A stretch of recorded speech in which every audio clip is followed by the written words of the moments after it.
बैद्यनाथ भोलेदानी। हेरु हेरु बाबा बैद्यनाथ भोलेदानी। कानी कलपी हम पैर दूनु छानी है, पैर दूनु छानी। हेरु हेरु बाबा बैद्यनाथ भोलेदानी। महिमा अहाँ के बाबा सुनल बड़ भारी। करोड़ों पापी के एके क्षण में उबारी। करोड़ों पापी के एके क्षण में उबारी। से हो सुनी एलो हम तुआ राजधानी है, तुआ राजधानी। हेरु हेरु बाबा बैद्यनाथ भोलेदानी। श्रद्धा के बेल पत्र बिनाए धतूरा। नोर गंगा जल ढारब तोरा। श्रद्धा के बेल पत्र बिनाए धतूरा। नोर गंगा जल ढारब तोरा। भीम अकिंचन तुआ पद के बखानी है, पद के बखानी। हेरु हेरु बाबा बैद्यनाथ भोलेदानी। हेरु हेरु बाबा बैद्यनाथ भोलेदानी।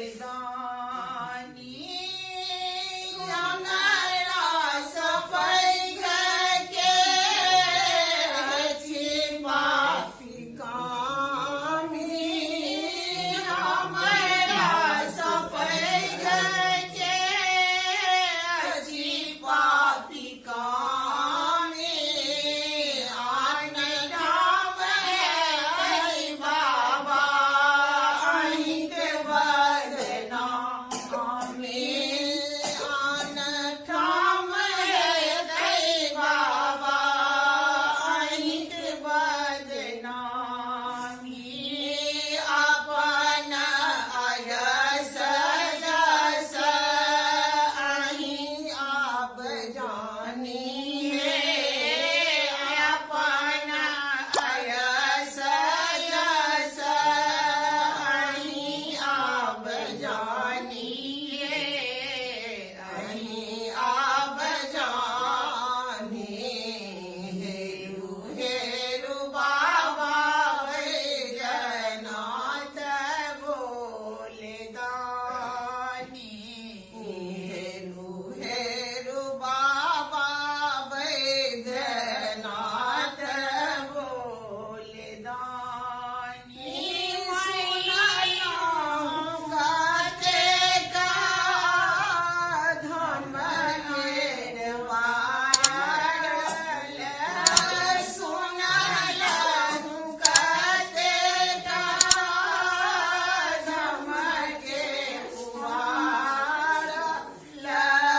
से हो सुनिए लो बाबा अहीं के राजधानी।